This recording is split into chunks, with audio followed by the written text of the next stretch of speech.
ready for FineOkay, a third just around the corner. FineOkay, you've been competing for many, many years, all right, landing on some of the best teams in the league and being hailed as one of the best solo laners to ever touch Smite.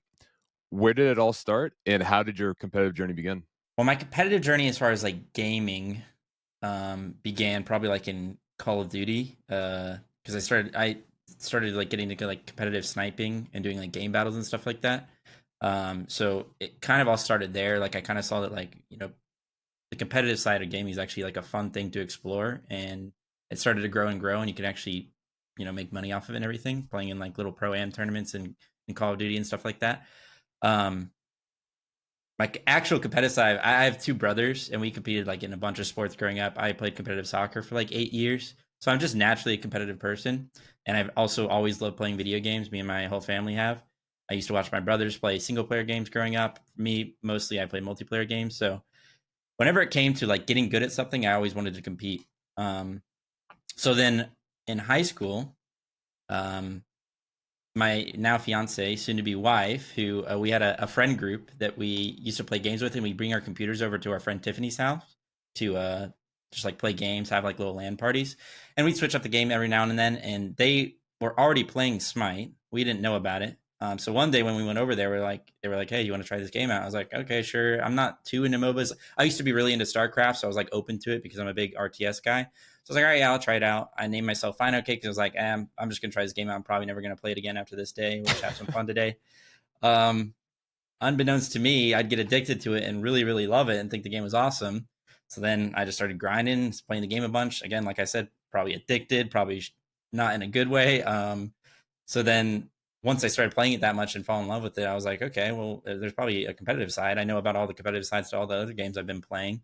It's a growing industry, so I started to look into it. Started playing in like it was called the, what is that thing called? It was like there's like a tournament where Was the scouting combine. The combine is what it was called. There was like a couple combine tournaments where they had pro players watch people, ranked players or high level players. They put them on teams, and they basically said whether or not they would recommend them for a team, either in like the Challenger Cup or in the pro scene. So I played in a couple of those. I played ADC in one, I played mid in the other, and that was like my first experience with the competitive side. Then through that, I met a bunch of people, iFates, Shaka, and some other friends, Sops, and we made a team in the Challenger Cup and started doing well, started getting better, practicing, and it kind of all blew up from there. Started getting better, getting more offers. I switched between solo and jungle. I played jungle quite a bit in the Challenger Cup back in the day, just because I didn't think there were a lot of good junglers in the Challenger Cup at that time. But a lot of times when there just weren't people playing solo, and I kind of liked that role to begin with, just because it was a 1v1 and it was an actual 1v1 back in the day, and there was actually like skill expression and stuff like that. So, so yeah, and that's basically where it started and how I got into the competitive side of Smite. So they actually like scouted players? Yeah, it was like they would set up like this open tournament where anybody could sign up. You'd put your rank and everything, and they would make teams, and they would have scouts. So I remember Barracuda was one person. I think Hindu was one. They just had other pro players or high level players, maybe even some casters, I think, participated, like I said, with Hindu. And they just watched. They watched the games, and they watched for people's tendencies, certain players. I remember one person they highly recommended was Too Many Apples. I don't know if you know who that is, but he's like a throwback player. But yeah, quite a few. I think there was some that maybe even like got onto a nice Challenger Cup team because of it. But it was more so just like a showcase and maybe to get your name out there a little bit. I only got recommended as a mid laner. I didn't get recommended as ADC. That was like my first experiences in competitive. Oh, sorry. My dog's barking. Yeah, no worries, no worries. That was like my first experience with it, and I did not play well. But I know it was Apollo into Rama. I was playing Apollo, and that was like the matchup at the time because Rama just came out, and there was probably only like 10 ADCs anyway, or maybe like less than that. And it was just you had to play one of those characters, Apollo or Rama, and it was on the season 0 map or season 1 map. So yeah, that's basically it. Yeah, it's like way before so like I kind of got into Smite, I think it was like season 5 or 6. And then like didn't get into competitive till season 7. So that was like way before my time. Yeah. That's fair. So what was sort of like the first major team that you ended up landing on? I would say it was.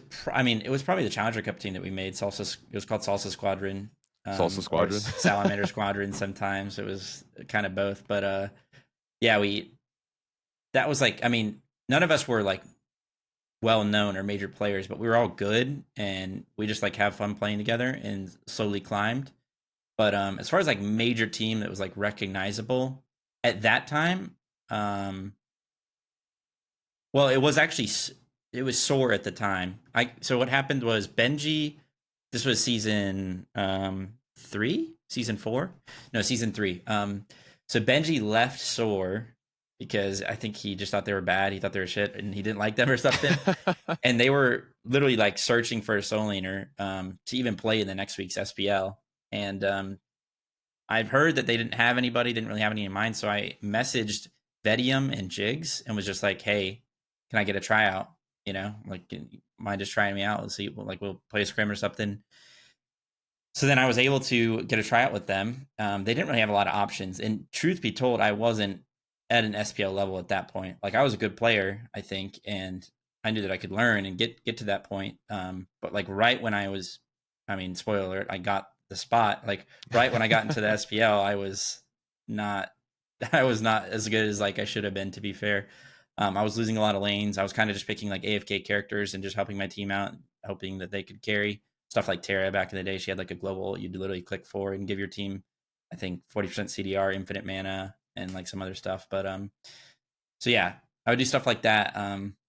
So that was actually my first shot, and the only reason I was able to get it is because I messaged them and I was kind of adamant about it. And I think it was a little bit of luck as well, you know, a little bit of opportunity and luck. So yeah. Yeah, that's what I was going to ask is like how much of a role do you think luck plays especially when you're first starting out competing and getting onto those initial teams?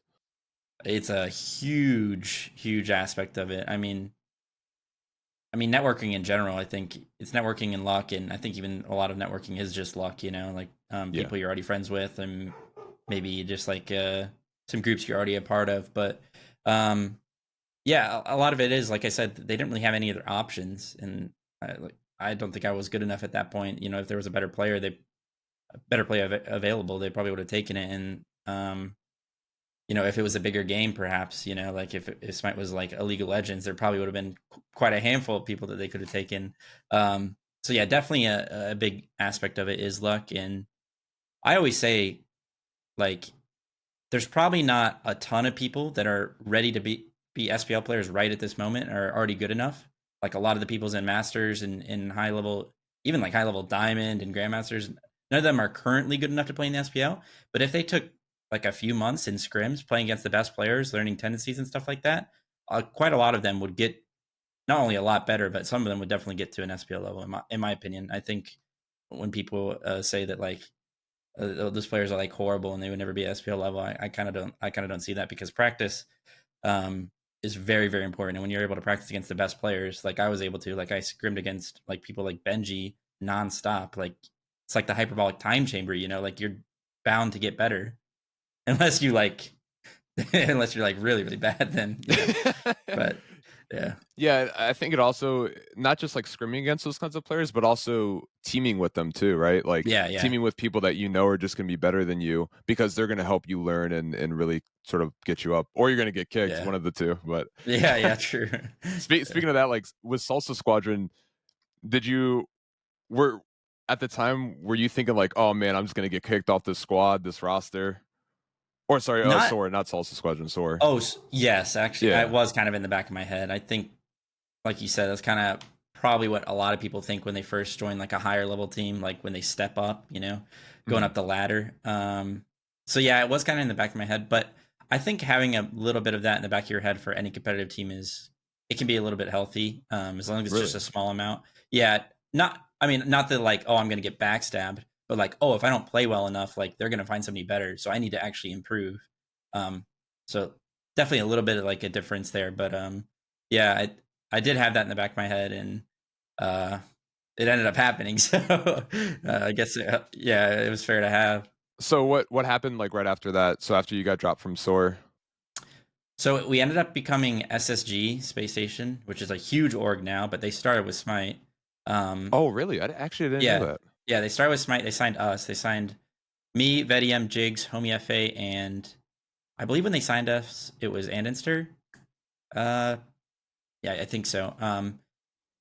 And we actually did okay in the split. We qualified for the DreamHack tournament in Valencia, which is, we were talking about it before we started, but that was the other time I went to Europe. So I haven't been to Europe twice. So we went to Spain, Valencia for DreamHack, because that was when Smite or Hyros is doing the tournaments combined with DreamHack. They did it with Worlds a couple times.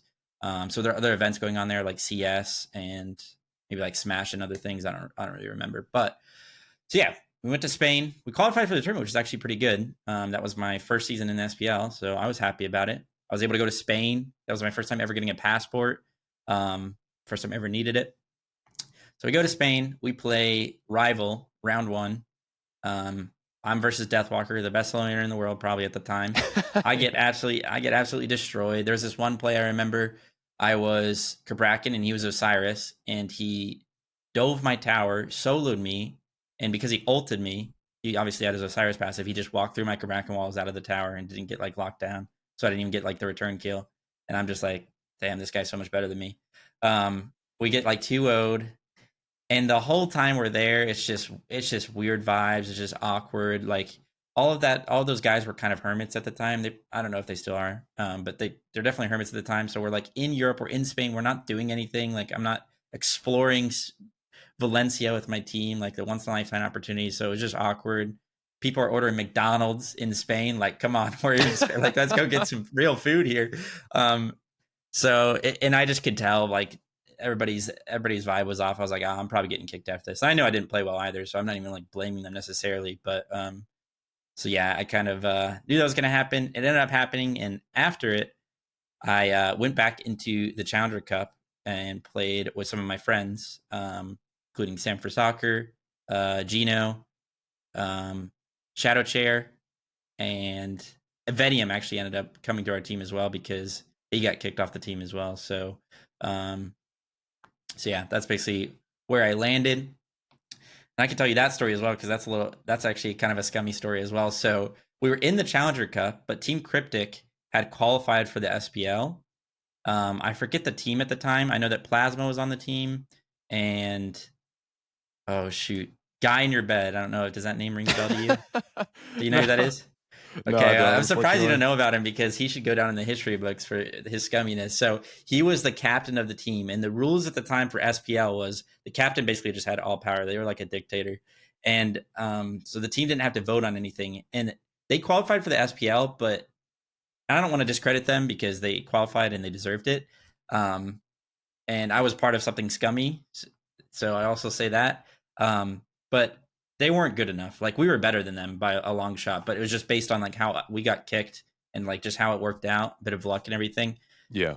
So basically, Guy in Your Bed kicked everyone on the team and picked us up, besides Gino, because he was a support. Guy in Your Bed, so he picked all of us up because he thought we were better, and we were better. But and then because he got so much backlash for that, he stepped down and Gino replaced him. So we basically just 5-man replaced their SPL roster. And we're now in the SPL, and all the people that rightfully qualified for the SPL and deserved it got kicked. And I was a part of that. Dude, that's like, okay, actually now that you mention it, I did hear a story about that, but I didn't know like the name. I didn't know it was the Guy in Your Bed. Yeah, it was him. Everyone hated him. It's funny too, because so usually I don't think it was just Smite at the time, so it was also R6 because I come from R6. Yeah, I knew that, yeah. Yeah, and so it's kind of like the same thing along the same lines. Like you had a captain and he could like kick people, but there was always a rule that you had to have at least 3 members of the team. Yeah. Otherwise, it would like replace the entire team, like the roster. So did that ever like happen in Smite after that, or? Yeah, I think they made that rule after. They definitely made some sort of safeguard rule for that. Immediately after that, I'm pretty sure. But it reminds me. Do you know what the philosophy thing, the ship of Theseus? No, I don't actually. There's an example in a Marvel show. Which Marvel show was it? The one about Scarlet Witch. I forget what that one's called. But anyway, basically the philosophy term is like if you take a ship and replace all of its parts, is it still the same ship? Basically is what it means. Is like at what point does it become a new ship? Does it become something else? So That's basically what we did with the team. Yeah, with the team. One yeah. person was left, and then he left, so it's a completely new ship, but we're still the Yeah. same team. Apparently, we're still the SPL spot. So nice philosophy discussion to be had there. I'd say it's probably a new ship. I'd say Yeah, it's definitely a new ship, but apparently to high res, they're like, well, it's still SPL spot. So yeah. Was there a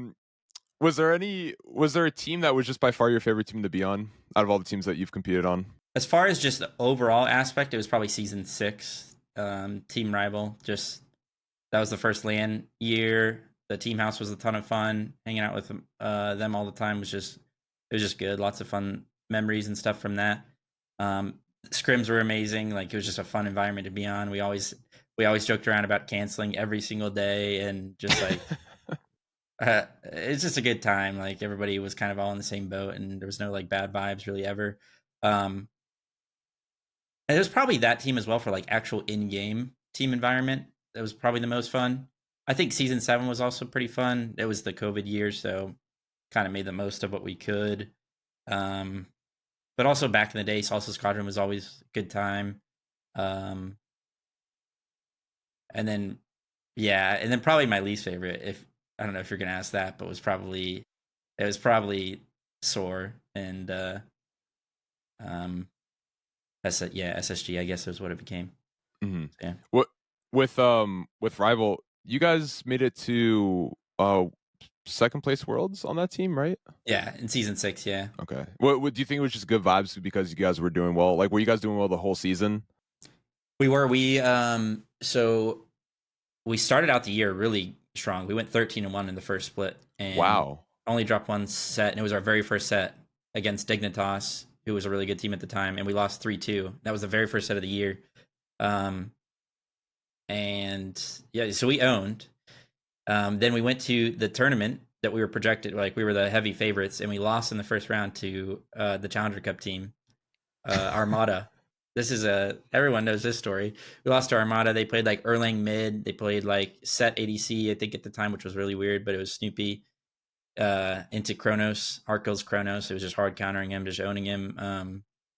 So yeah, we got first round. It was not a great time, but like I said, we were projected to win that.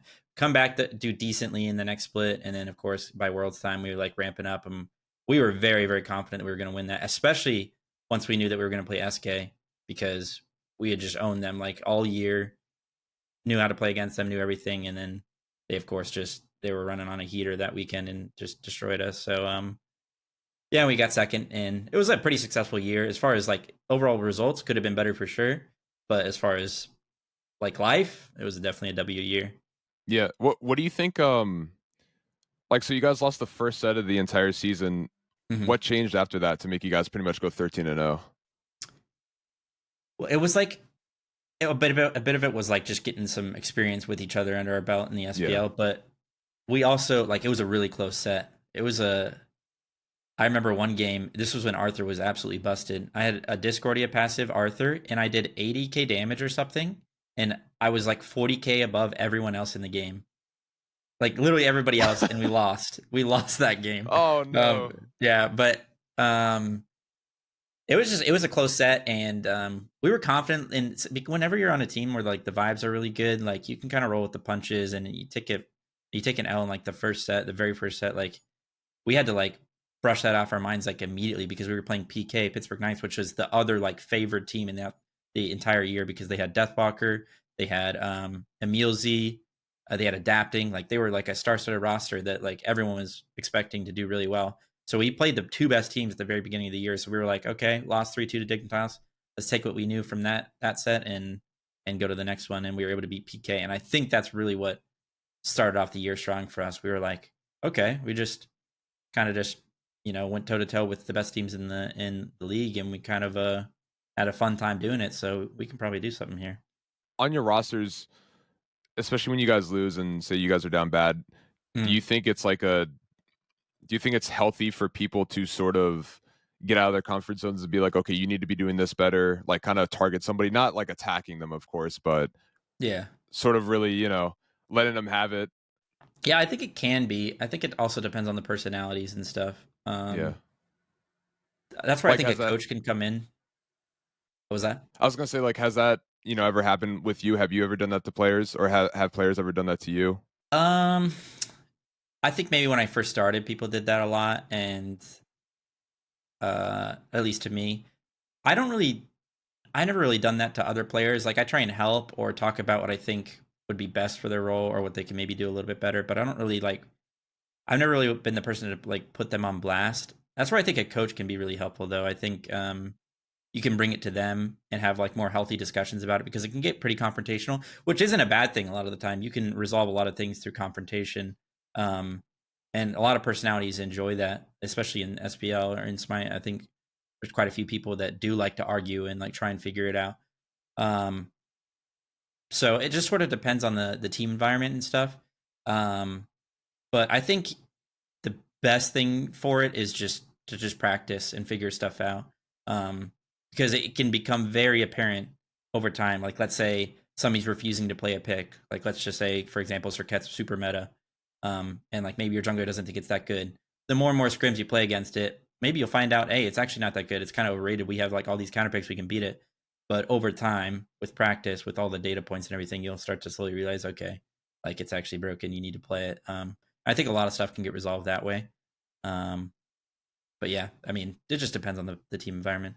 Yeah, the reason I asked that too is because I feel like at a lower level, that kind of happens with a lot of teams where people aren't performing, aren't playing well, and instead of talking with those players about it, it's more about like just replacing them behind their backs, finding a new team, and all of a sudden you have all these team switches all the time with different rosters. That's definitely an issue with that, but I think a lot of times the problem is the teams aren't even built on trust to begin with. It's kind of just people are just putting teams together, hoping for the best. Like maybe it'll be good vibes, and maybe we'll end up like doing well. But if the team itself isn't built on trust, then like when things start going a little bit wrong, you're not going to have that trust built up to even believe that like they're going to get better. So a lot of times people just replace. So, which is understandable because the scene, even throughout all of Smite's existed, is kind of it's kind of a bumpy road. So people just throw teams together and hope for the best. Yeah, that's a really good point.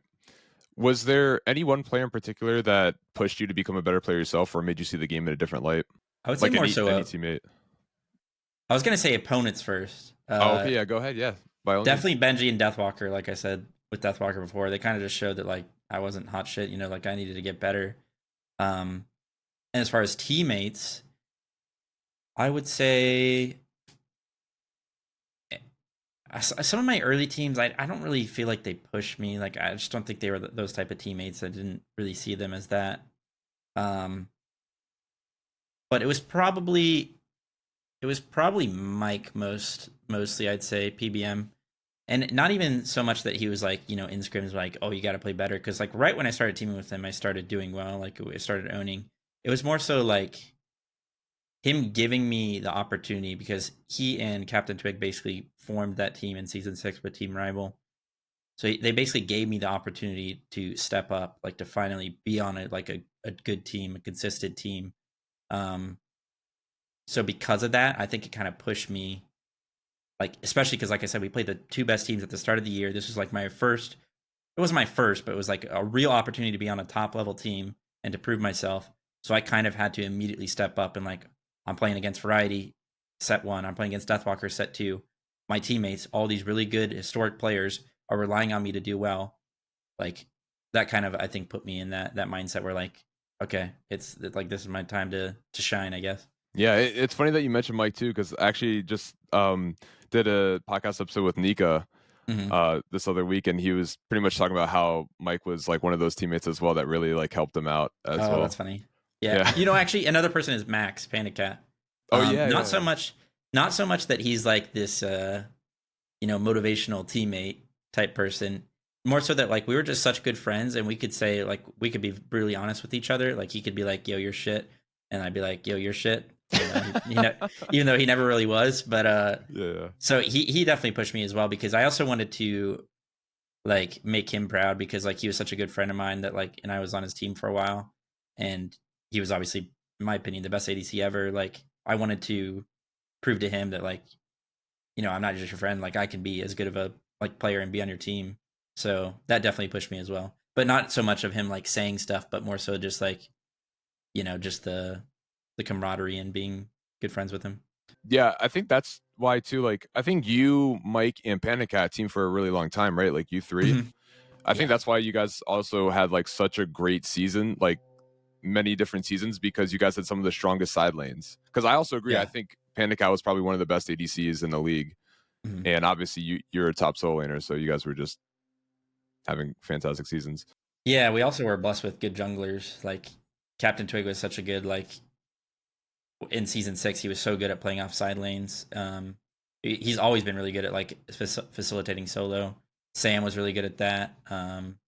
So yeah, we were blessed with some good junglers for that. Yeah, I've actually always really liked Twig's jungle playstyle.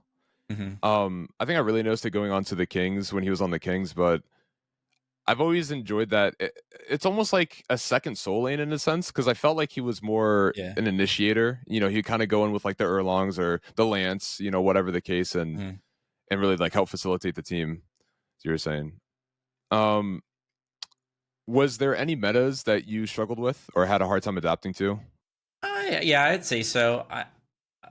And I don't know if it, like in my prime, I would ever have like a meta I'd struggle with because I just always enjoyed the game.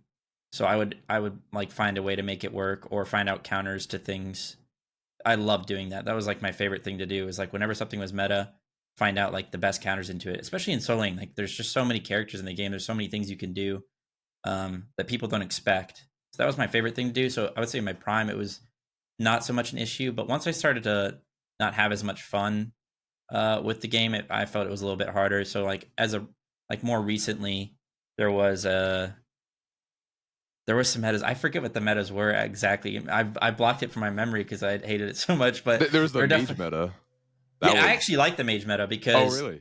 Yeah, I enjoyed it very much actually because mage, in my opinion, mages are like the most fun class in Smite, and what I liked about that is it went from I've had this criticism for a while. There's not a lot of skill expression in solo lane anymore. Not a lot of 1v1ing. Not a lot of kill potential. Just like a lot. There also was like you basically just became a meat shield, and at times like late game you weren't even a meat shield. You die in 6 autos to a kin size ADC anyway.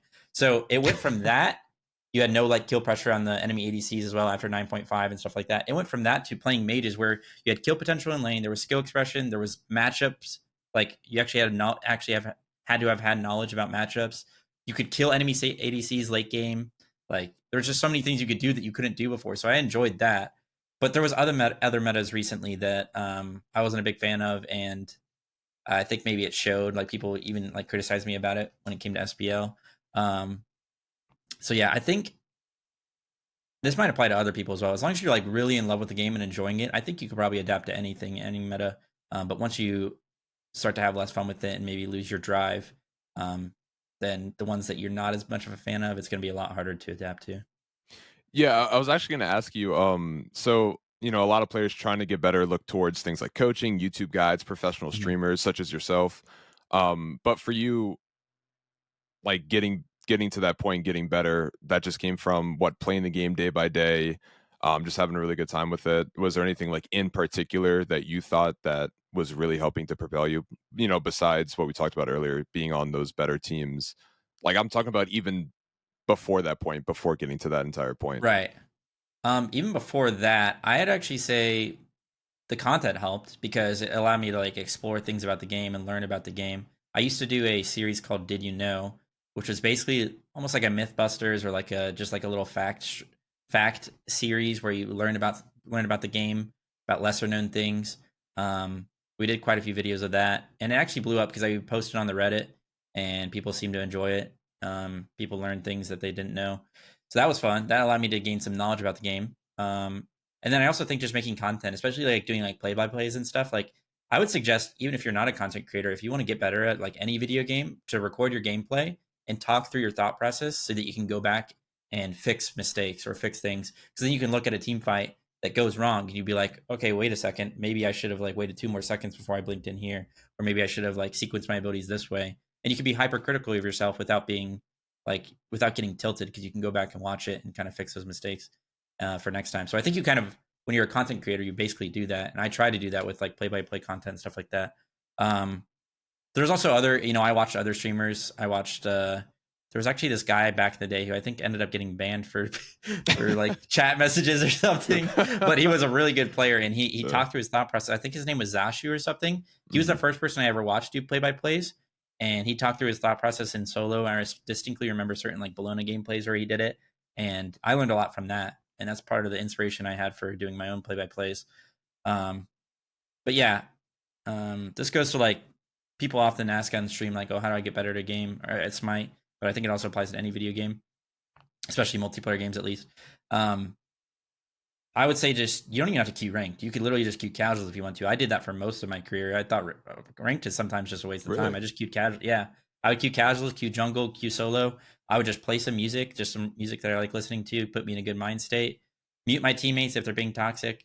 Sometimes like you could literally just load into a game and mute everybody if you want to, because in my opinion, you don't really need VGS or comms to make correct decisions in Smite. You can make every correct play without relying on your teammates at least say 99% of the time.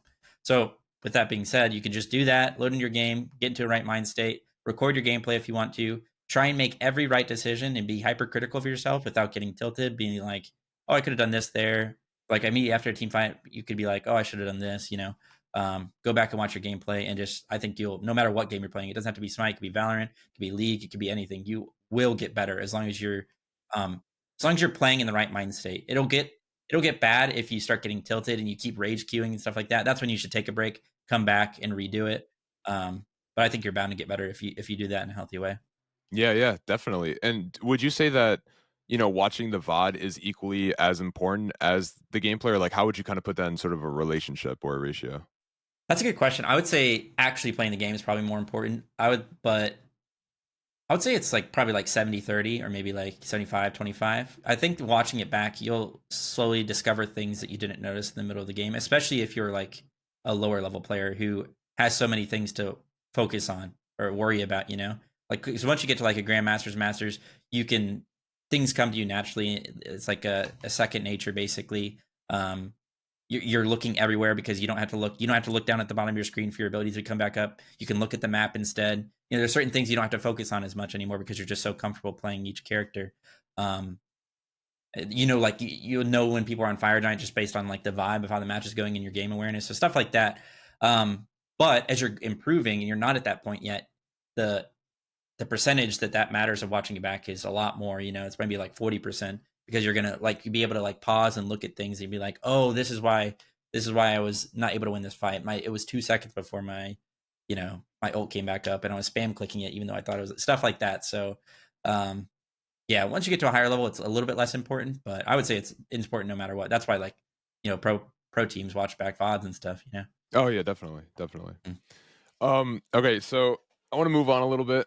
Yeah, I want to move on to this last Worlds event.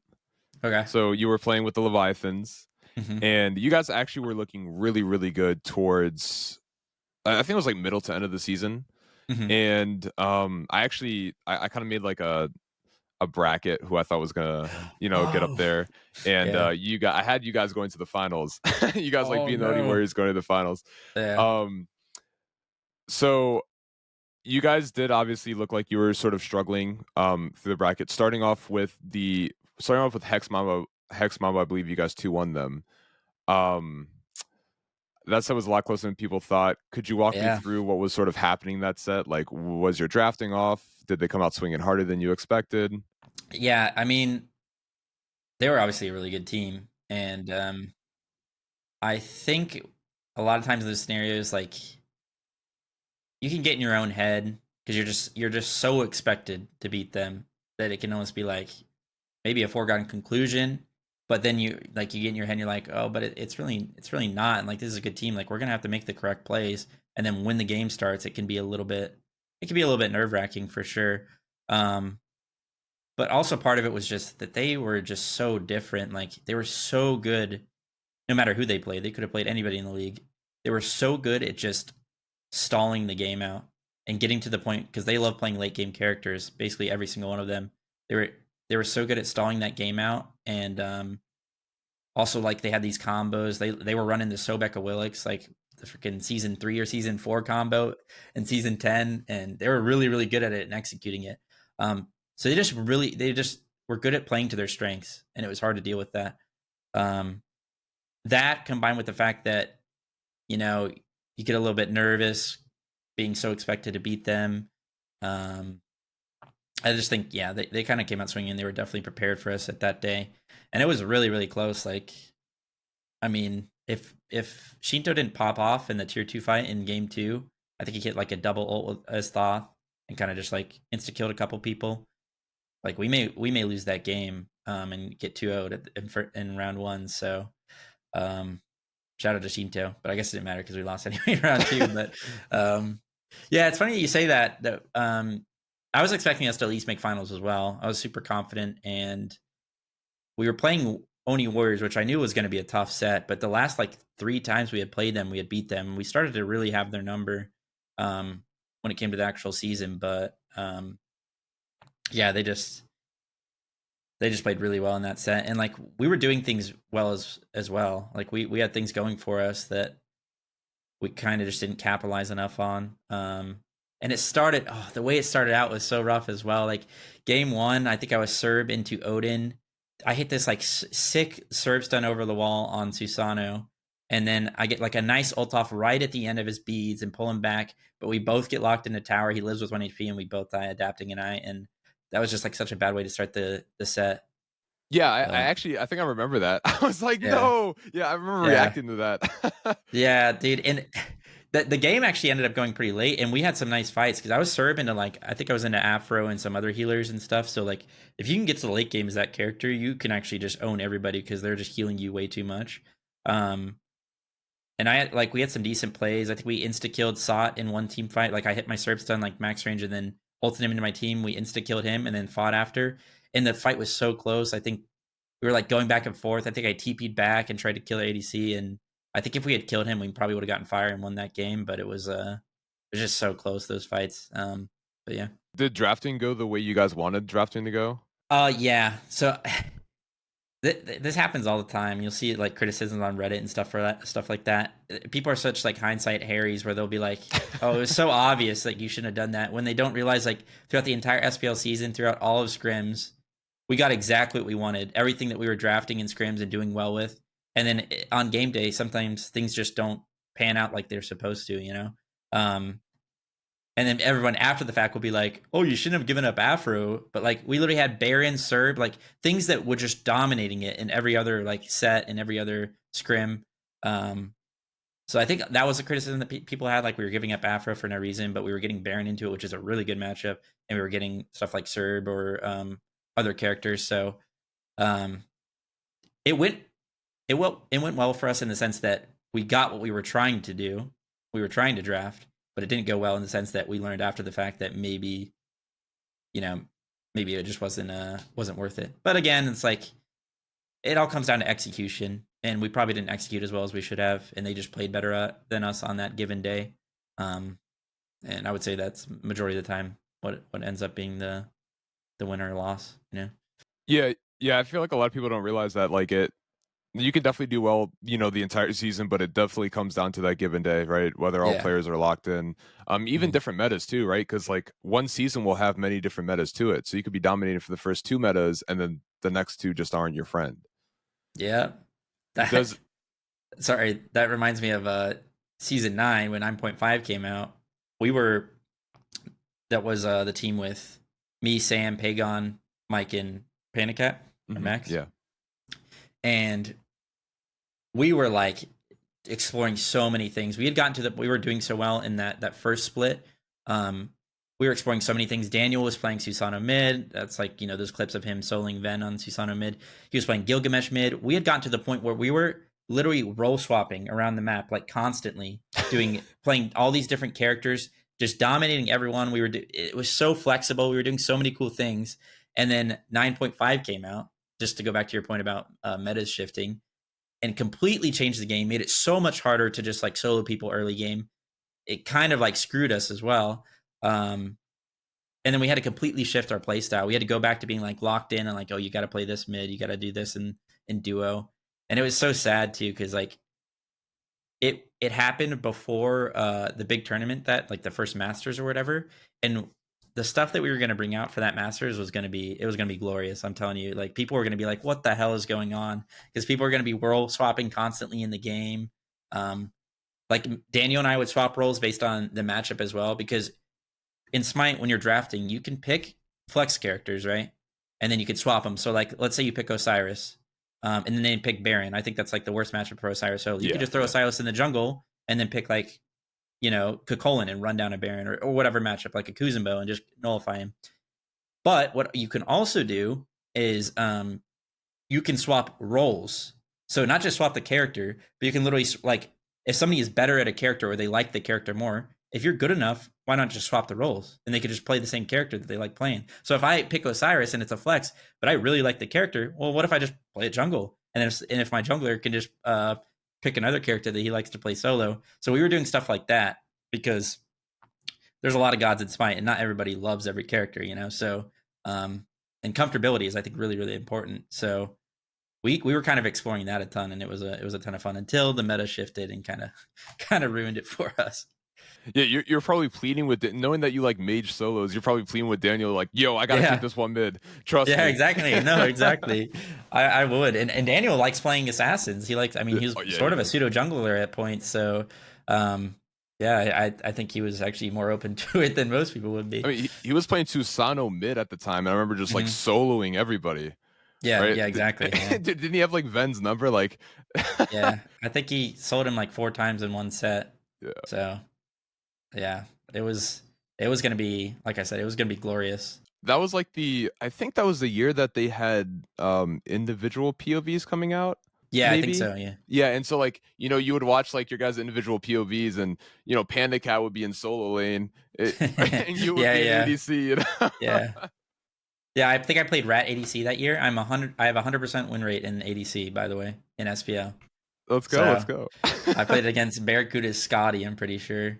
So yeah, like we were doing weird stuff like that, and I think like people have not explored that throughout the 10 years of SPL. People did not explore that as much as they should have, or much as they could have. As far as like just constantly role swap. It doesn't even have to be at the beginning of the game. A lot of times we would do it like, oh, my first 5 levels into this character are really bad, but once I get past that, I'd own in lane. So Daniel and I would swap, and he would just play the first 5 levels over there because his character could easily live.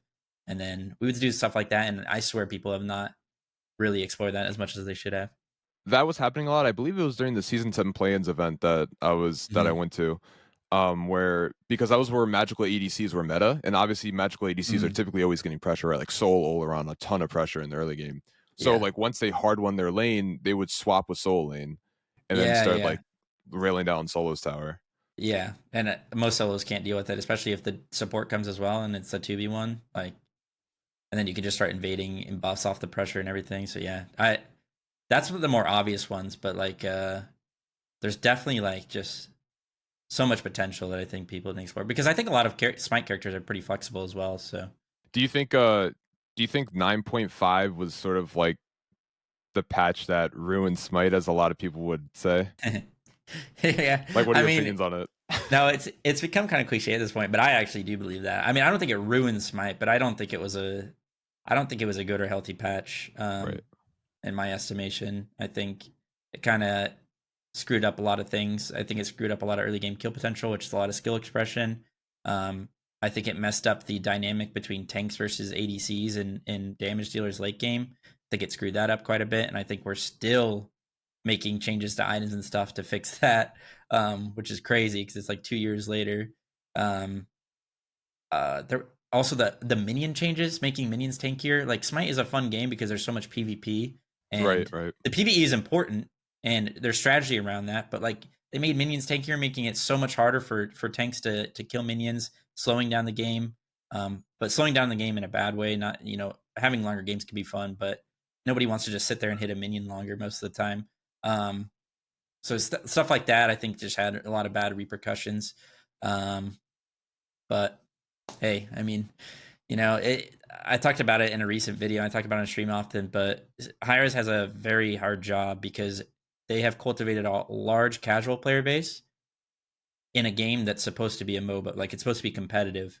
So they're kind of like that one SpongeBob meme, you know, where he's like cross-eyed, he's like looking both ways, doesn't know what to do, because like they have to cater their casual base, like that's the majority of their players, but so it's hard for them to make decisions that will benefit high level players while also benefiting lower level players. So games like League and Dota, even Valorant and CS, like the majority of people that play those games know about the competitive side, are playing because they enjoy it, even though they might be bad. The slow improvement that they get, like they really like, because you know they're there for the competitive most of the time. Whereas a game like Smite, it can be a little bit harder because a lot of the people are there purely for casual fun, the fun aspect of it. So I think a lot of games, of course, the casual base is going to be bigger than the competitive base, and that's how they generate a lot of their money and income through those transactions. But yeah, I do agree. I think that Smite,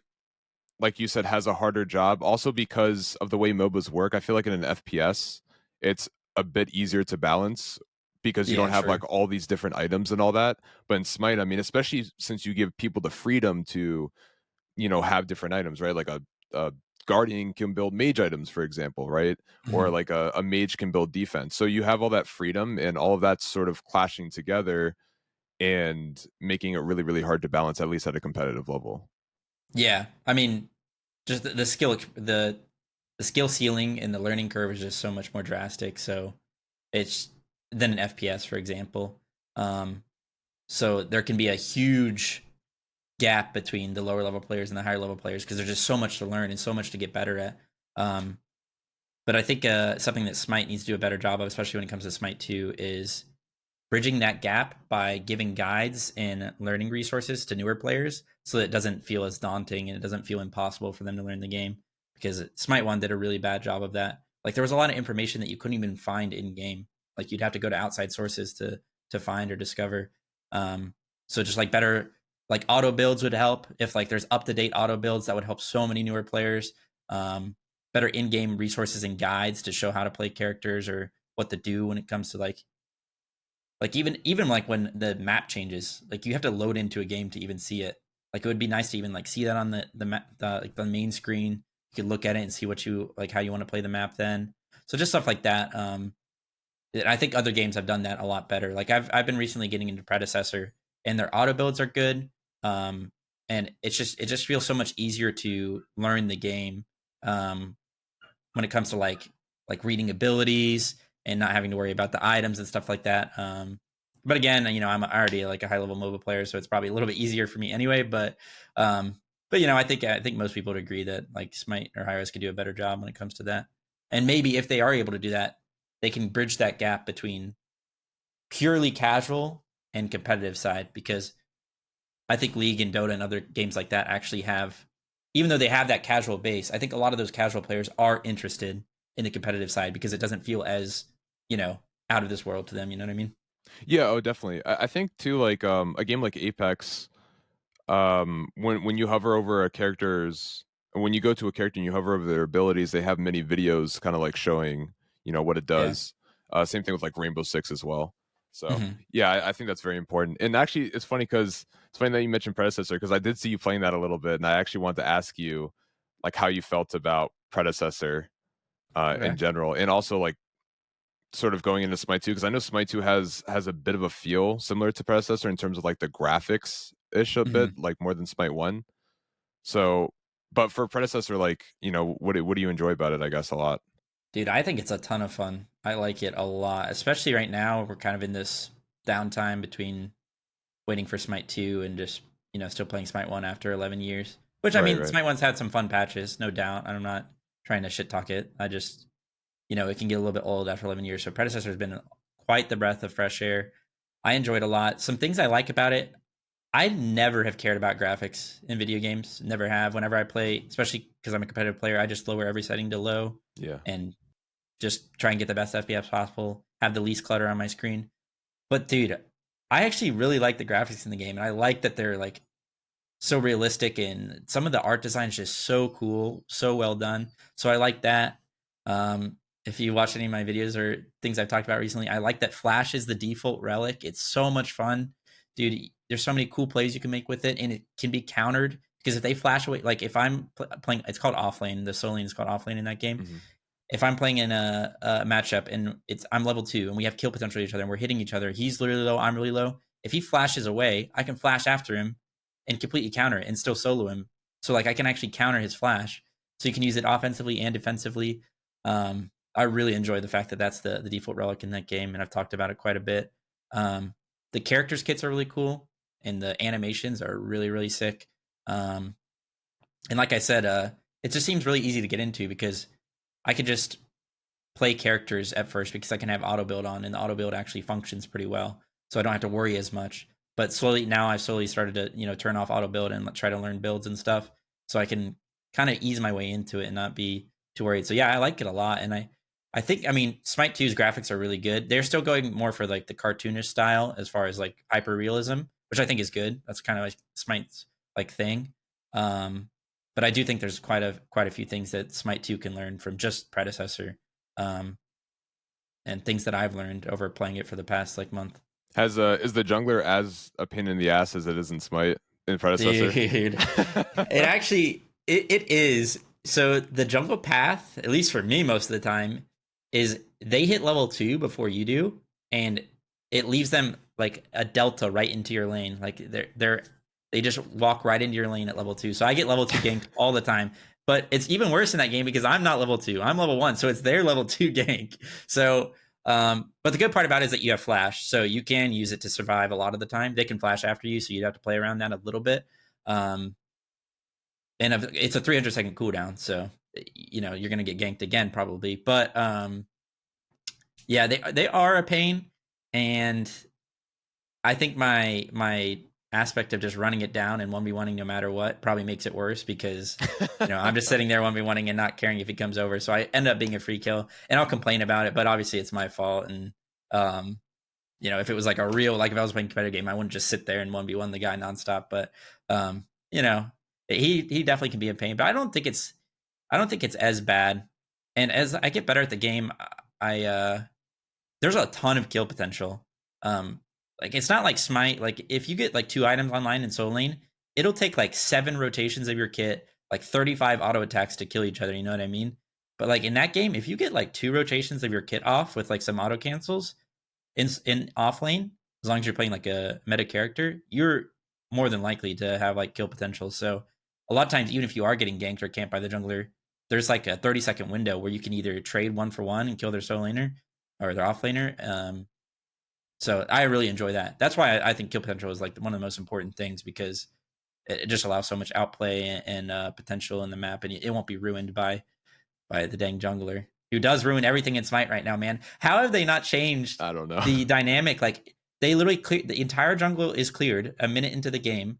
The only thing the jungler can do is go win a lane for one of the side lanes. And you don't have a choice. Like if the jungler comes to solo at level 2, they get both buffs. I'm now behind.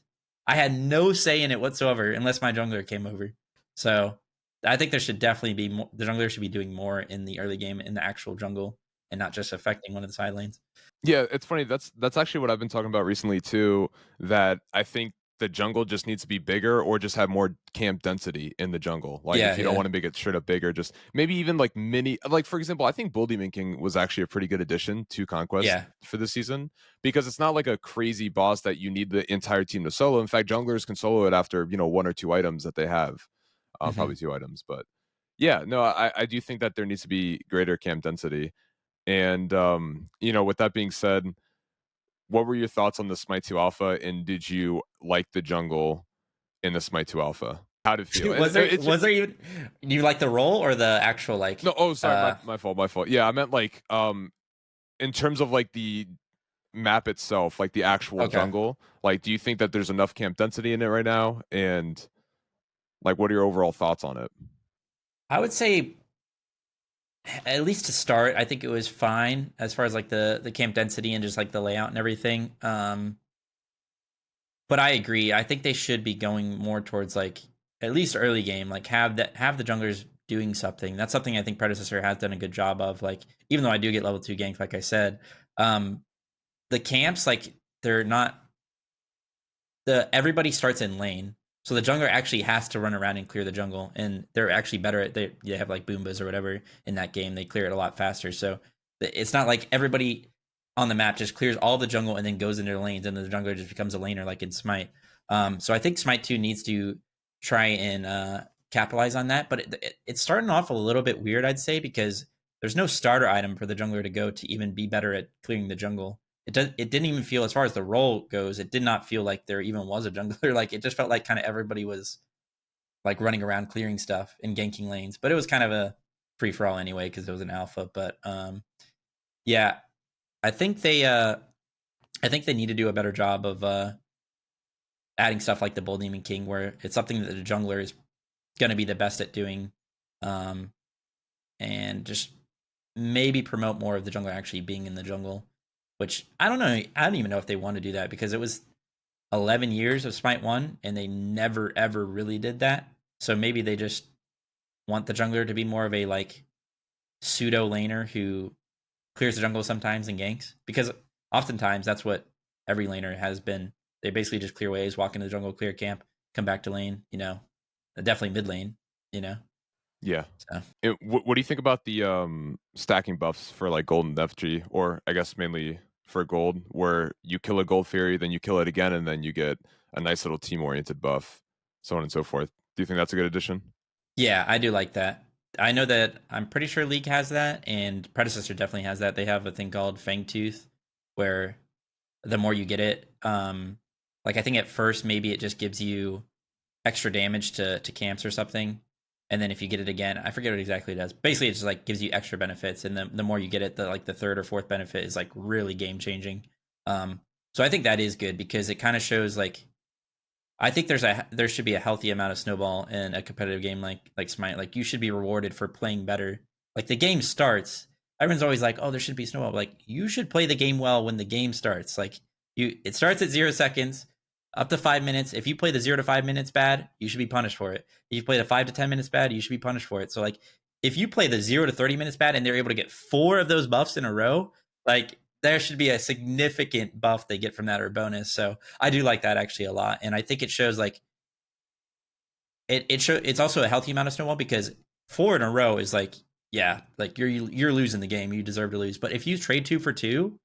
Like that, then it's pretty even, like if they get 2 of the gold furies or you get 2 of the gold furies, then like then it can be pretty even. It's not so much a snowball and more like an actual, like fighting back and forth. So yeah, I do like that, and I think there's probably some even more they can add to that. They could probably add some like crazy buffs to certain objectives that would make it really cool. Yeah, definitely. And I feel like that's been one of the sort of complaints with like season 10 and onwards when it came to competitive, was you guys are just adding too many ways back into the game, whether it was the chest, when you're down too much gold, you guys get free gold. Dude, that was the silliest thing ever added to Smite. I still don't understand that to this day. It's actually so funny too. I make a meme out of it all the time. Whenever like, because it's the first respawn, so you can literally have like two or three chests at the beginning of the game. I'm like, oh, we're doing so well. We have 3 chests at 4 minutes into the game. It's just so troll. We used to call it the GTA because it was 5 stars or whatever. Oh, we got the GTA. Let's go. Yeah, that makes sense. Yeah. And it was even like worse too when it first. Like I know they decreased the amount of gold you get from it now, but like when it first came out, it was so much. Yeah, I hate it too. That's not even the worst one. It's the revenge kills is what's crazy to me. Oh yeah. This happens all the time in solo lane. So I'll get like a 2K lead. I'll solo this guy like 3 or 4 times, and then I'll get like 4-man ganked. And the solo laner is the person who happens to get the last hit. And because he gets the last hit revenge kill, he goes from 2K down to like 700 gold down or something. Because while I'm dead, he pushes away. He gets my buff with his team. And it's just insane. I think the revenge kill should only be if it's like a 2v1 or like a solo kill. Because I think they should drastically reduce the benefit if it's like a whole team and they just happen to get the last hit. But also just revenge kills in general. Like it's silly because when you get super fed, you almost have to play more scared with your lead, because like just an example from the other day, I think we were up like 7 or 8K. We had one team fight where 2 people got shut down. They didn't do a single objective on the map. They just happened to kill 2 people who were shut down worthy. And they went from like 8K down to like 4K down in the matter of like a minute. And they didn't kill a single objective, which was like, that's pretty insane. You were the objective. Yeah, exactly. No, that you literally become the Gold Fury when you're that fed. So, and I think other people have complained about that. It just feels like you have to play even like way more scared with the lead, which is fair. I mean, I think you should have to play better like in those scenarios, but it's just a little bit too much. Like the comeback potential is a little crazy. Yeah, I'll tell people that sometimes when I I'll like play ADC sometimes just for fun, and I'll have like 10 kills, or maybe I'm like 7-0. I'll just be like, yeah, I Yeah. gotta play like really, really, really safe right now. Whereas Yeah, like yeah. other games I'm just inting down. I'll be like 0-8, 0-9. It's like, guys, I don't matter right now. I don't care. No, you actually don't. And at that point, when Yeah, they come to kill you, it's bad for them. And yeah. like any opportunity where like you're 0-9 and they're 10-0 and you just keep running it down, if you get like that one kill in that scenario, you get like 4 levels and you're back in the game. So it actually becomes horrible for them to keep trying to kill you. So yeah, it is funny. That dynamic is pretty silly. So going back to Smite 2, what are your thoughts on the Smite 2 solo lane so far? Just playing it from the alpha. I thought it was cool. It felt different enough, at least, and obviously there's not a lot of characters, so that makes it a little bit harder. I'm like a person that I like to play a lot of different characters and change up my god at like every single game. So it was a little bit rough only having like as far as warriors, Chalk, Bellona, and Odin. But I liked it, and I personally think I don't like that they took out starter items. I thought starter items were kind of like one of the most fun aspects in Smite. I understand why they did it. I think it kind of goes with the beads change as well. They're putting things in where like you only have like one decision to make at the beginning of the game. Like your tier 1 component is going to build into so many different items. You're already building beads. You don't really have to think when you load into the game. You just click like one item that's going to build a bunch of different other stuff, and you get some potions. So a lot of newer players, it's going to be very easy for them to start the game. Because like right now in Smite, they have to get a shard. They have to choose between the relics. They have to choose a starter item. They have to choose the tier 1 of an item that isn't a component, so it builds into only a set couple things. So there's so many things that they actually have to like decide on. But me personally, I think at least starter items, having that decision at the beginning is worth it. And you could just teach people like why they should be building certain things. But yeah, it was fun. I only was able to play one day because I was in Italy. But the day that I did play, I had a lot of fun. I was kind of a hater from what I watched. I watched a little bit of gameplay before, and I was like, "Oh, I'm not enjoying this." But then when I actually got to play the game, I was like, "Wow, this is actually a lot of fun." I shouldn't have been hating on it as much as I was. I will say though, the Warhorn, I don't really know what. I don't even know what the whole idea behind like clicking spacebar to get those things is. Yeah, I like the interact button. I think it's cool, but why am I just capturing this Warhorn without fighting over it? And then also, why am I grabbing these gold chests that for no like I just capture them like it's the first person to get there. First come, first serve for some reason. I don't really like that either. Yeah, it definitely seems a little weird. I remember I was playing with Zen actually. Yeah, Zen hasn't played Smite in a while, but he wanted to play for Smite too. And we were just trying to, dude. We were spending like 5 minutes trying to figure out how to interact with it because we were changing our bindings and stuff. Oh yeah, and yeah. like we forgot to like bind the interaction key. So I'm just sitting on this gold. Like, do I just sit here? But yeah, no, I agree. I think it's. Wait, you're playing a controller, right? No. I've been playing on mouse and keyboard for the last like year. Oh, okay. So you didn't even try it on controller? No, I didn't. Okay, because I was gonna ask about like active items and like how they felt on controller. Yeah, I kind of wanted to know that too, actually, from like how people play. Listen, if you guys play on controller, let us know how the actives feel. Yeah, true. Is there a character that you'd like to see get added into the beta at all? Like one character, if you could choose. That's a tough one. Like I said, I just enjoy so many different characters. Right. I think some cool characters to just even see on the Unreal Engine 5 and the animations and stuff are like water characters. Like Yamoja. People are gonna hate that one, but Yamoja. And they can they're making a new game. They can make Yamoja less frustrating in Smite 2. They can make her not just be a shield heal bot. They can do other stuff about her. So let me just say that. But Yamoja, I think Kibo would be pretty cool. Like his animations probably look really cool. Even like Poseidon. But if it was one character that I just want to be able to play, probably like Cuckoo. Probably like Cuckoo. Yeah, or Arthur. Arthur would be pretty cool as well. Cuckoo, actually, speaking of Cuckoo, you got some like really nice buffs this patch. Yeah, he did. Yeah. What do you think of like? Okay, if you were if you were to make like a solo lane tier list right now, not a full complete tier list, but Yeah. just like a tier list of top 3-4 characters that you think are top solo lane picks right now, what do you think they would be? I think they probably didn't. They didn't change any of the itemization besides nerfing Equinox a little bit. So I think Bellona and Osiris are still probably going to be really good. But with that being said, oftentimes there's like ripple effects of changing other things that can affect the meta. So like for example, Kokolin's fine into those characters, so he'd be a good matchup. So I think Kokolin's probably up there. Those are some significant buffs. So I'd probably go Bellona, Osiris, Cuckoo. I'm kind of falling out of favor with Wukong. I feel like he's getting overrated nowadays. Really? Yeah. I think like he's fine. He's just such a default pick and you can't really go wrong with him. But I feel like I'd rather you be Chalk. Oh, sorry. I feel like I'd rather you be Chalk, dude. I think Chalk's so much better. I think Chalk's freaking been underrated for a while now. But I don't know if I'd throw Chalk 4. Maybe I'd go I feel like I'm missing somebody. Maybe I'll go Cthulhu. He's still really good, and he's also a default pick. He doesn't really have any bad lanes. So yeah. Osiris, Bellona, Cthulhu, and you said like Wukong, or Kokolin. Kokolin, yeah. And with what do you think of like what is it called, Curse Weaver, I believe, where it's like 5% of your max HP and mana get converted to like damage.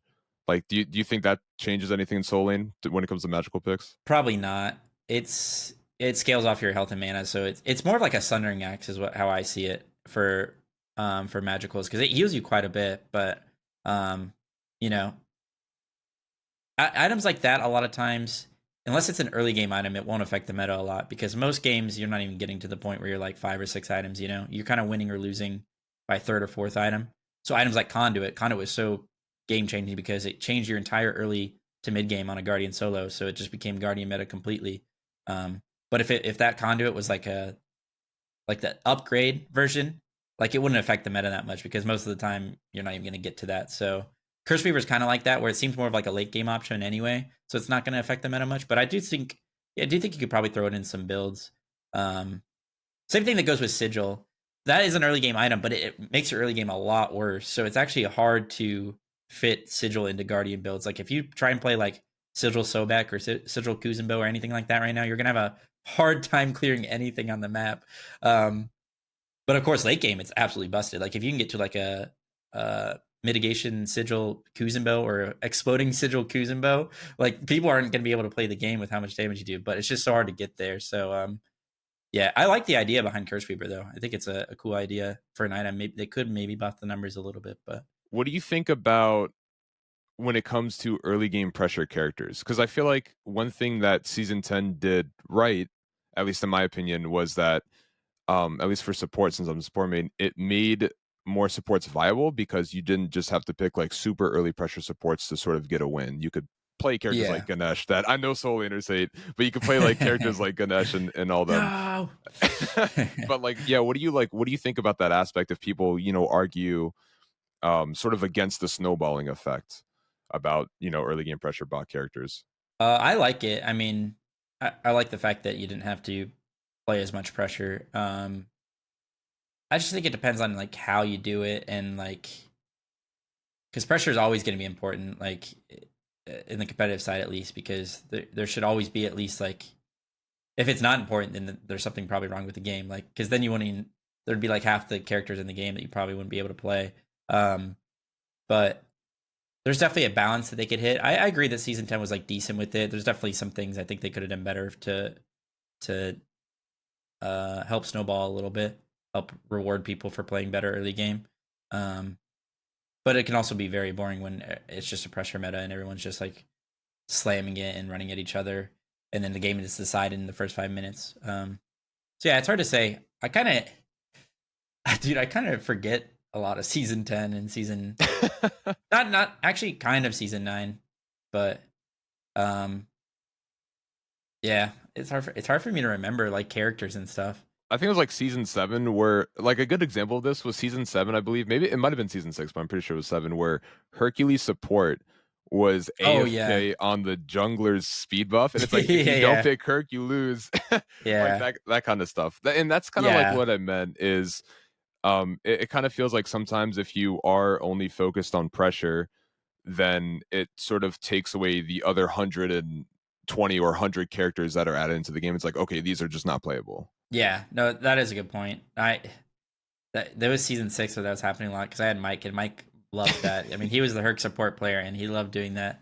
And it won us games like literally at minute 1, so it was fun in SPL. But it was definitely very frustrating. It was not a good meta for 99% of people playing the game. Just they don't even get to clear their own speed. But yeah, I think it can really pigeonhole the god selection. So they need to do their best job of, like, especially when it comes to Smite 2, not allowing that. Although, you know what's funny is there's no curse or Invaders curse or whatever in Smite 2, and you can literally start wherever you want on the map. Which I wonder why their philosophy changed with that.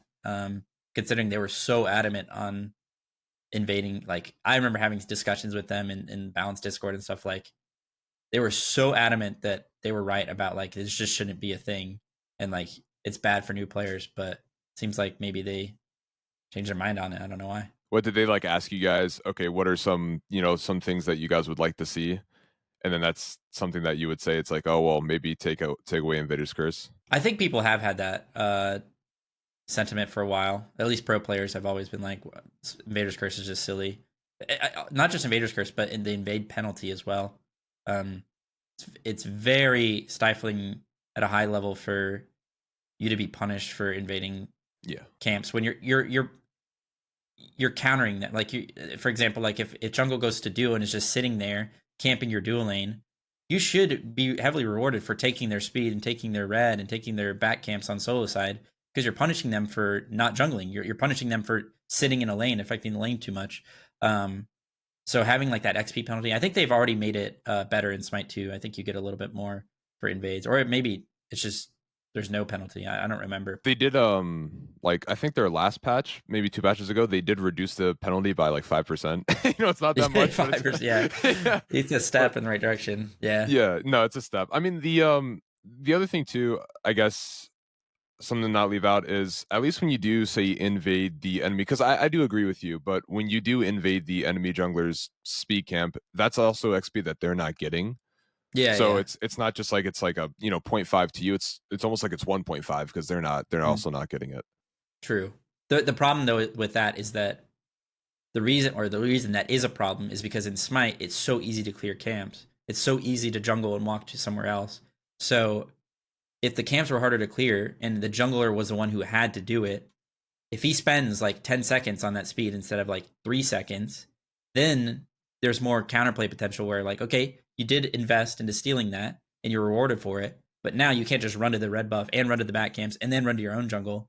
By that time, I've already backed, I've already run to the red. Now I can actually 1v1 you, maybe prevent you from doing your own jungle. But because in Smite, the jungler is just like he just drive by, does every single camp and runs to lanes. It's harder to actually it's just so much easier to snowball because you can just clear all the jungle in like 10 seconds, Yeah, no, that's true. And is that something that they've done better with, saying like Predecessor? Like in Predecessor, is it harder to clear jungle camps? It's incredibly hard for laners to clear, especially early game. Once like the mages and stuff get some items online, they can clear it, but junglers clear pretty well. But the buffs are staggered for one, and there's quite a lot to clear. So I'd say it's they do take a little bit longer than in Smite. But yeah, I think the fact that like all of the jungle isn't cleared at the beginning of the game by every laner or every character in the game makes it a little bit more balanced, because the jungler actually has to like run around and clear. So but yeah, I've only jungled once, so I'm not as knowledgeable on that one. But you said like the buffs are staggered. Like, what do they like spawn? Like, what do you mean by staggered? Are they like different? They don't all spawn. Yeah, at the beginning of the game they don't all spawn in at the same time. Oh, that's interesting. Yeah, but like that doesn't sort of make one side more unfair than the others. They do a good job of balancing it. It's hard for me to say because I don't really know. I don't really know jungle as much, but it does at least feel like that. Like and it's I think Smite could mess around with that, because I do think it's a major problem that everybody just. I mean, it wasn't like that in Smite 2, so maybe they're already doing that, but it is a little bit weird that just like beginning of the game, every single camp is cleared, and the jungler is just. I mean, we talked about it, but like, Yeah. he's just not a jungler at that point. He's just gonna run to a lane and gank him, you know. So Yeah, definitely. And what? So like, honestly, it's funny talking about like Predecessor a little bit more. It kind of, I see like a lot of similarities with that in sort of Smite 2 a little bit. Like, what was that relic that you said? Flicker. it's called Flash in League. I'm Yeah, pretty Flash. sure. I don't know what it's called in Predecessor. I just call it Flash because that's what I hear. Blink. Yeah. Yeah, yeah, one of those two. We all know what we're talking about. Yeah. Teleport. Yeah, but I think it's funny because like I feel like they obviously try to do that with Smite 2. Everybody getting beads off the start, and it's 300-second cooldown as you mentioned before. So I feel like I'm starting to see like a lot of similarities between them. Maybe they're trying to pick up aspects of like Predecessor and like putting it in Smite 2. Maybe that's also why they removed Invaders Curse.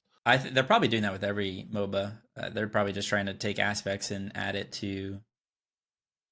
But if they were doing that, why wouldn't they just add Flash? I don't know.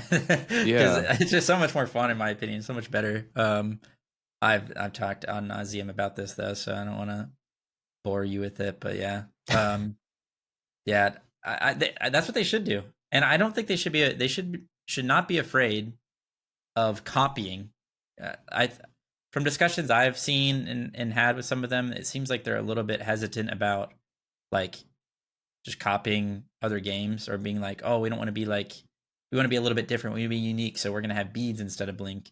I just think that's just silly. Like you should just take the fun aspects of it, a bunch of different games and throw them in and balance them. Of course, maybe some of them will counter each other. So you shouldn't, but yeah, I don't think they should be so worried about that. And like the gaming industry right now is copying anyway. Like everybody copies everybody, you know. So yeah, I think it's fine. I mean, you just take the best you take the best aspects of another game and then you put it into your game, and combine them and you just make your game better.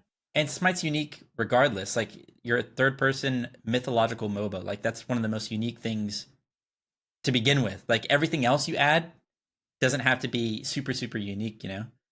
Oh yeah, definitely. So yeah, unless you come up with something that's better, then it's fine to be unique. But if it's not better, then just go with the thing that is already good. Yeah, everybody's like, man, I posted up some like Maui like content before, and people were like, man, this looks like Thresh, or this feels like Thresh from League, and I'm like, damn right, it feels good. Keep doing it. Yeah, exactly.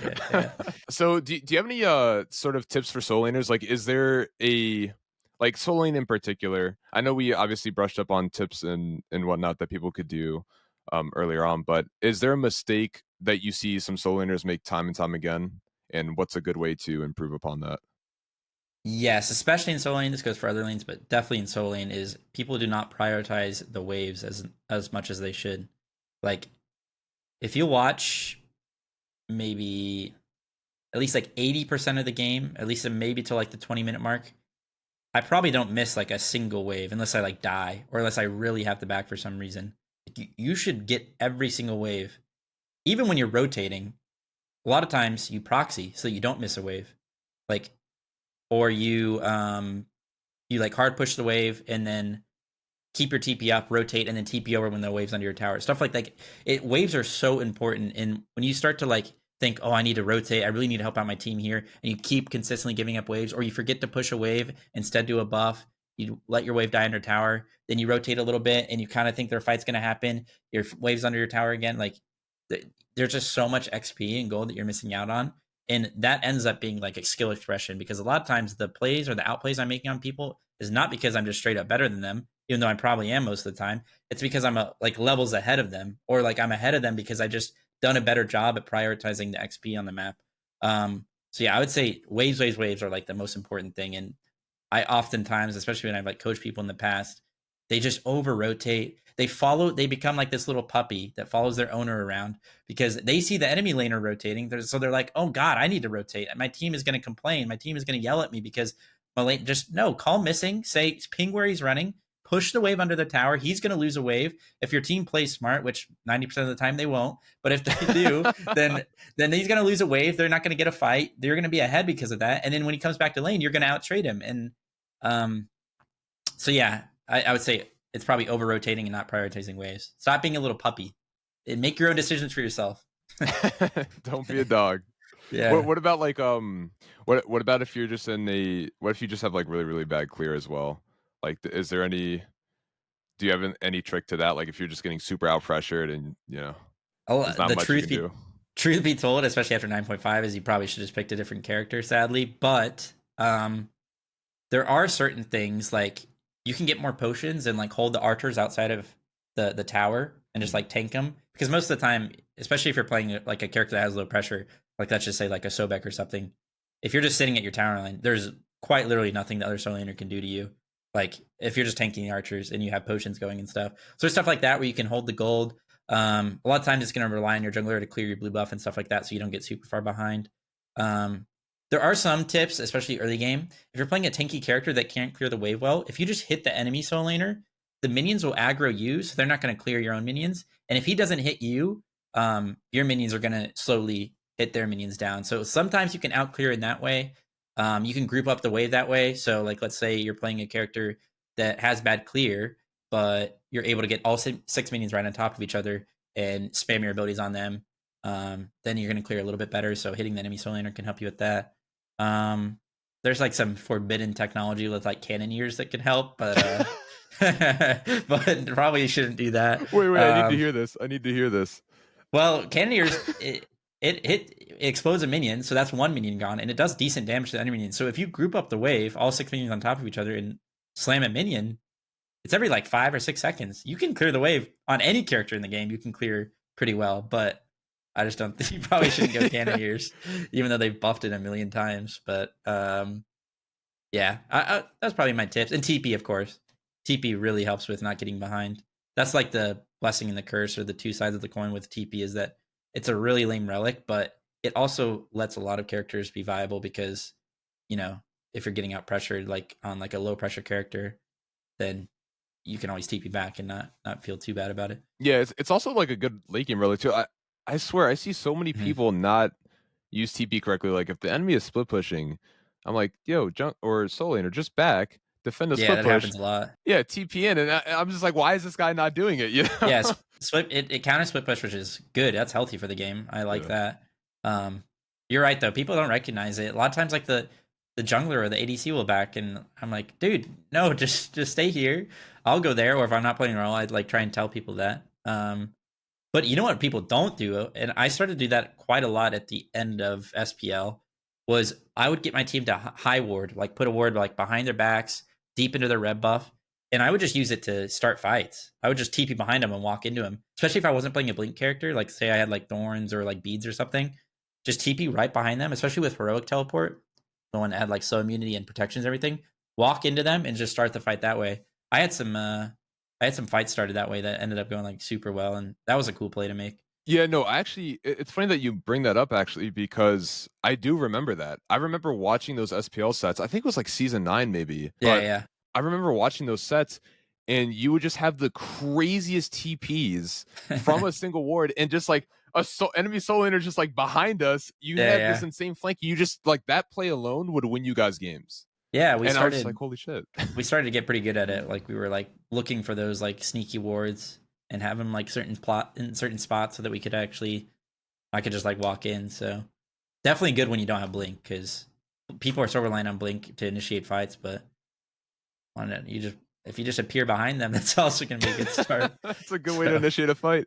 Yeah. And I love it too as a support main. Like I love it when the enemy solo laner just doesn't go beads. If I'm like a pure support. Beads. Yeah.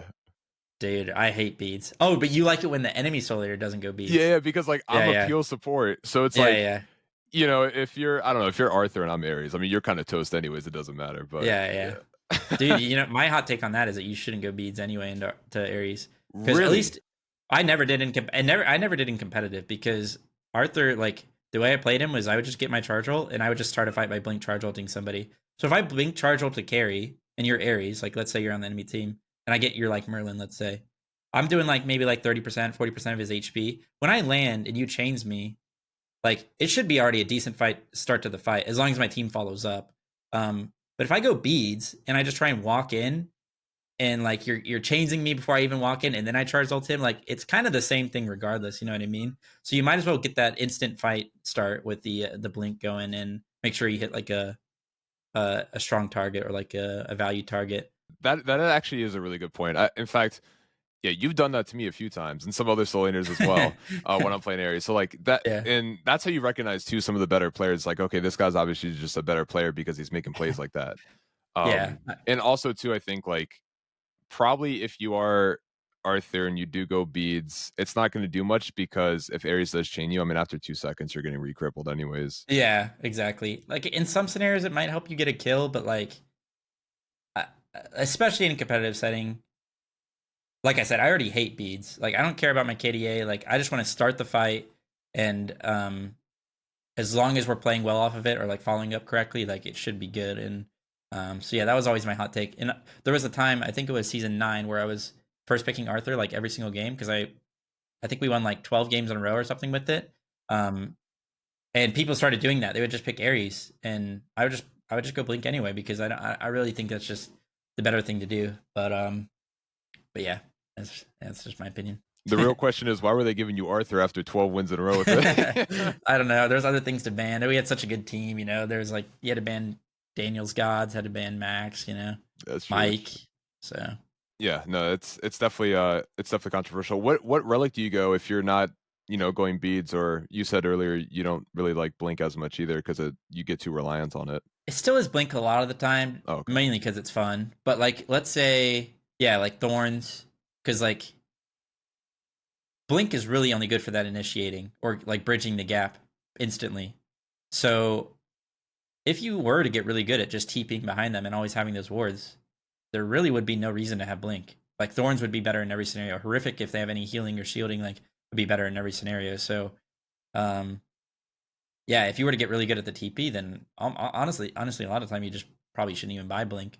Or if you're like buying mystical, like, you know, mystical's been pretty meta for a little bit now, and it's kind of a nombo with blink as well. So, you know, slam a different relic in that scenario.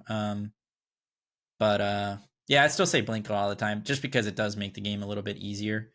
And it kind of makes it so you don't have to think. You know, like if you're Kukulin, blink ult, get in there, run it down, see what happens. You know. One thing I actually wanted to ask you too was, and this maybe this kind of goes back to talking about like pressure and all that from earlier, but for gold being reduced pretty much to what 1-2 gold when a minion goes under the tower and gets hit by a tower shot, what's your overall take on that? Like, do you think that's a good thing for Smite, healthy for the game, or do you not like that mechanic at all? Dude, I don't know. I've been torn on that, like 50-50 in the past as well. When I first started playing Smite, and in the earlier seasons, I kind of hated that you got gold from waves under tower, especially like season 5 and 6 when I started to get really good at soul lane and started to like dominate people. I kind of was like, this is lame that like I'm like owning this guy and he's still not even that far behind in gold. Wait, that was a changed mechanic? Like before you used to get the full amount? You'd get like 75% or something. Okay. Like it was like you get like a decent amount in Smite 1. But in Smite 2 you barely get any, right? Or do you get most of it? I'm actually not sure. I played a little bit of it, but yeah. Honestly, bro, Yeah. Most of the games were running down with pressure anyways. So, like... I think they yeah, I don't remember what the value is now, but I just as like an overall philosophy, I think it's fine to get a little bit of gold from tower. And I also don't. So this is one thing I don't like about Predecessor is that last hitting is super important because you don't get any gold if you don't get the last hit. Well, same with like League and Dota too, right? Yeah. And that's actually something I think Smite has done a good job of because it promotes more fighting, and I think fighting should be the main focus. And what it does, it'd be fine if it was like not that big of a deal and like, you know, you just have to get the last hits. But what it inadvertently does is that it makes freezing super important. So instead of sitting there fighting, you just pull the wave back towards your tower and you freeze the wave. If they run away, like you always have to be near the minions, and then you just get opportunities for ganks from junglers because you get to play up because they're trying to freeze the wave away from you.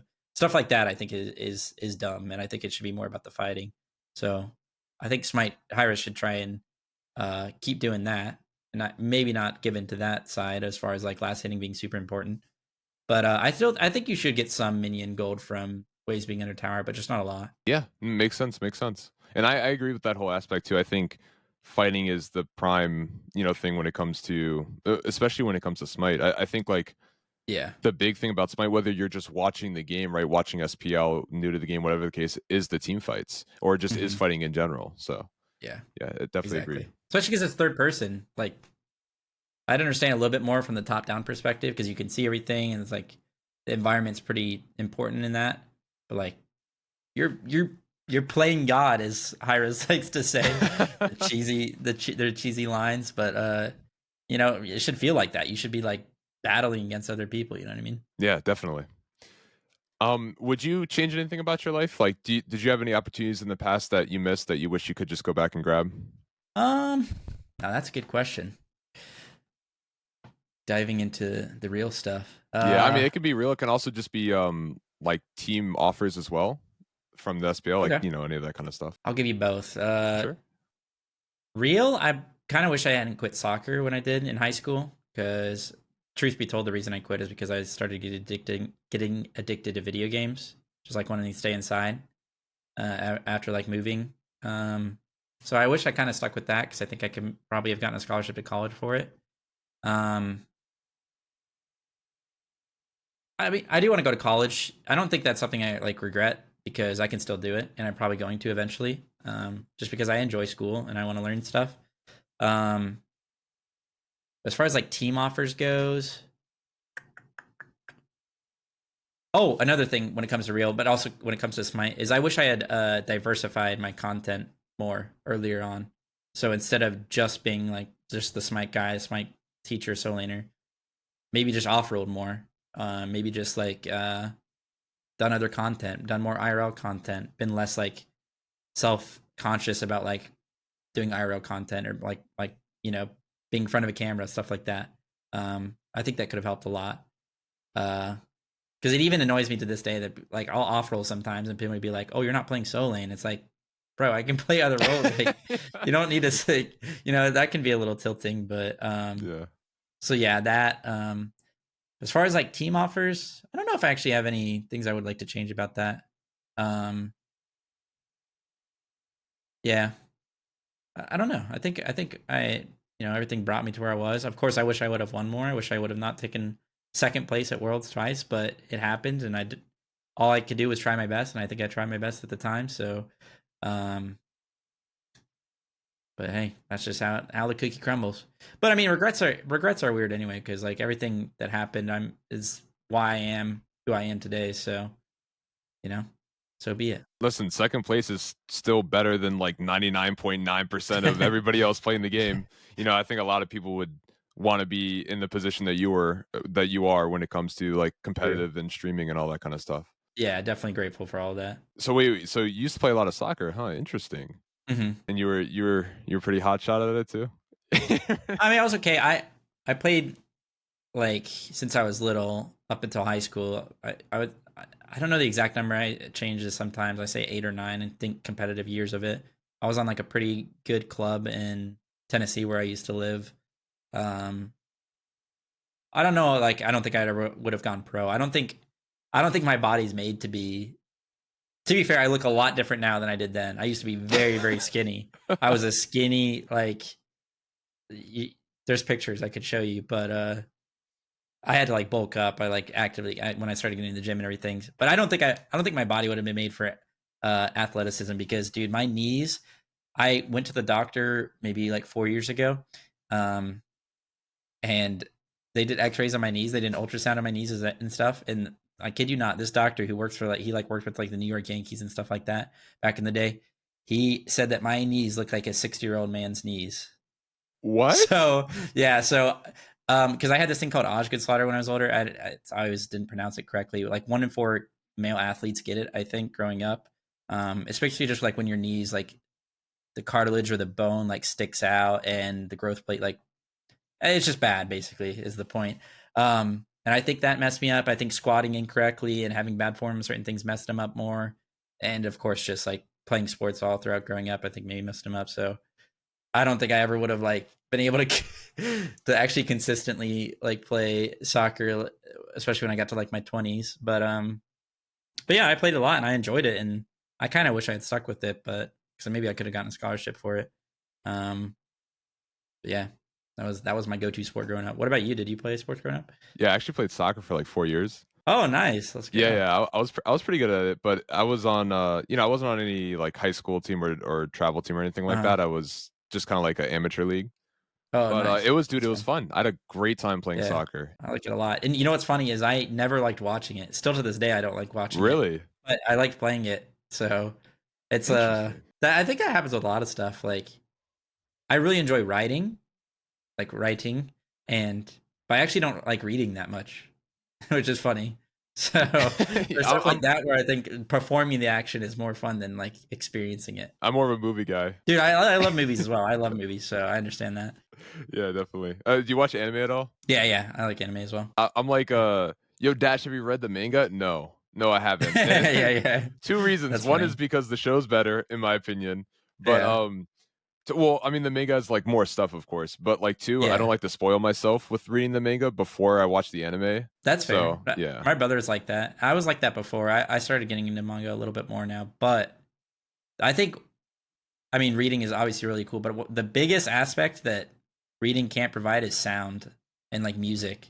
And I think that it's just so important in like in media. There's so many like movies and TV shows and anime that are so enhanced and become so much better with the music and the sounds in the background. You know what I mean? Like, and you just can't get that from reading, which is, I guess, one downside to it. You know?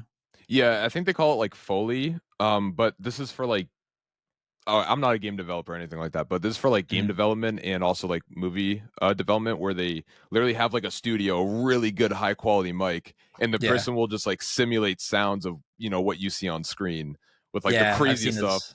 Yeah, I've like seen those videos. They're cool. Twisting a bottle or something like that. Yeah. It's cool. My final question for you, FineOkay, is there any advice for anyone that you have for anyone aspiring to be a professional player, or even people that just want to start competing in Smite 2? Maybe I would say. Oh, sorry. Go ahead. No. Sorry. What were you gonna say? I was gonna say like maybe like something that you wish you knew like going into it.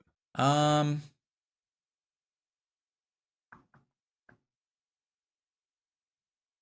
don't know. I think there's probably not too much secretive about it. Like what you see is what you get most of the time with it, and you're gonna have to practice a lot and put a lot of time and effort into it.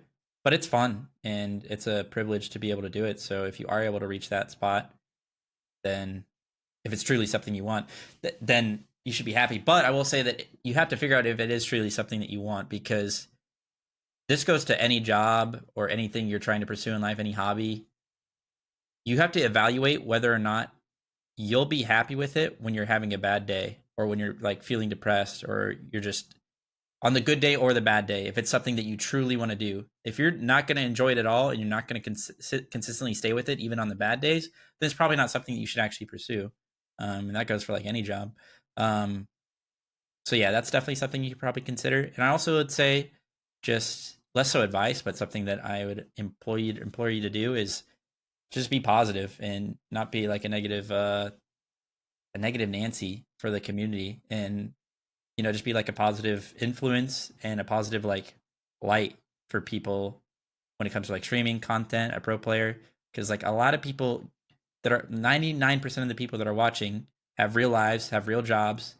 The 30 minutes or an hour of their day where they get to come and watch you, or they get to come and watch pro play, is like that's their fun time. Like that's where they get to chill and relax. If they come to your stream and they're just seeing you like shit on other people and being super negative or talking about pro play, and I've obviously been a culprit of this sometimes, so not trying to say I'm better than this, but I try to be like this. So like because of that, like just try and be like a positive influence for people and be like a good direction for the community to go. Yeah, definitely. I think that was very well put. Thank you so much for being on today's podcast. Yeah, of course, I really appreciate it. I had a lot of fun talking too. I think Me too. the conversation like went to different parts. I wasn't expecting it to, but in a good way. Cool. I was Yeah, actually like cool. really happy about it. Yeah. That's the point of a combo. Yeah, there you go. Yeah. Thank you so much, though, man. I appreciate it. Yeah, of course.